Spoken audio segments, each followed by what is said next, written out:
Iran kembali menggempur Israel menggunakan bom tandan pada Senin 23 Maret.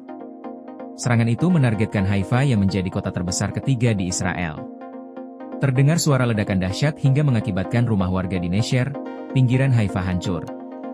Fiori mengunggah rekaman video yang memperlihatkan bangunan hancur total dan puing-puing berserakan. Tim darurat langsung mendatangi lokasi untuk melakukan evakuasi.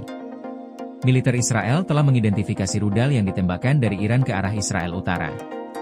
Magen David Adom mengklaim tidak ada korban luka yang dilaporkan setelah serangan tersebut.